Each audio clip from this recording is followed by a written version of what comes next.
What's up, everyone? I am Rian Dawson, and I play drums in All Time Low. I started playing drums out of necessity. In 5th grade, we had to choose between chorus or band, and I chose band because I couldn't sing, and percussion seemed like the easiest route to take because it was just hitting things.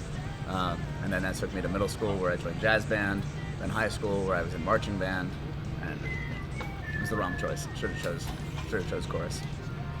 I've been playing SJC since 2006.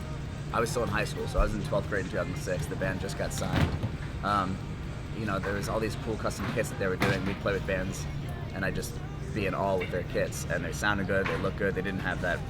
I think back then a lot of the custom companies, and maybe even still to this day, you lose a little bit of that quality that you might get from non-custom brands. But I never saw that with SJC. So 2006, my first kit ever was this blue wrap with white vinyl stars, very pop punk kit. And I still have it, of course, but since then, I've had many different kits, different continents. I store them in different places, but I've never had to send back a kit, never had to do anything like that, so far so good. Yeah.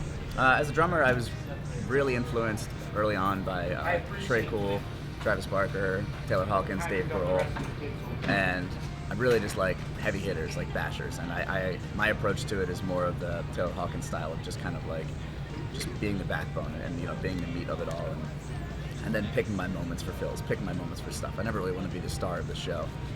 I kind of just want to make sure the boat moves along, and then I can have some fun when it's time. Favorite thing about playing drums, you can kind of it's an easy instrument to play anywhere. Like even if you just have your hands on your lap and stuff like that. When I was growing up, I couldn't always practice drums because they're loud as hell.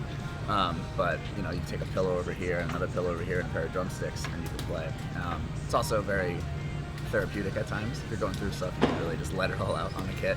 But I'm very it's every night I get to come on stage. It's fun. It's just I don't know. It's like a physical activity mixed with music. It's a very very fun thing. Man, I am so obsessed right now with the Maine. I've loved those guys for a while, but their past 2 records have just like all I listen to. It's pretty pathetic. We toured with them recently in Australia and some New Zealand, I think, and I got to hear it live. It was great. Just really good guys.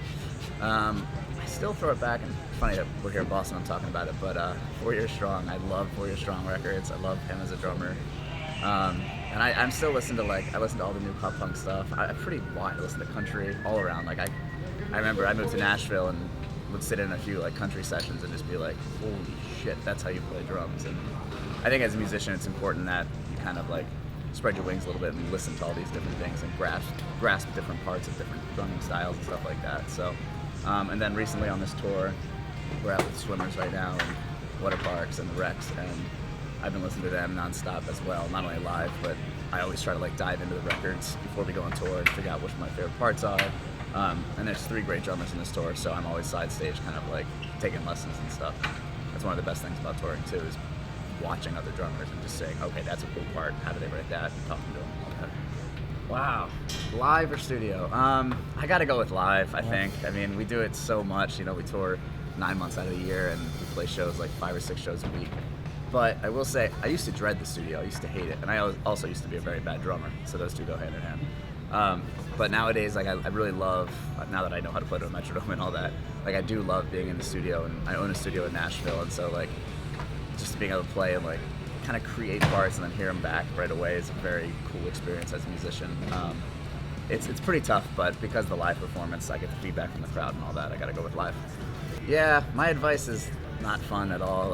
I played drums for about 5 years without learning any technique or fundamentals or anything like that, any of the boring stuff or nerdy stuff. And then when I joined jazz and marching band, it kicked my ass because I didn't know what a paradiddle was. I didn't know what a flam was. And I was really far behind. And that kind of stuff, it's never as fun as just sitting behind a kit and playing.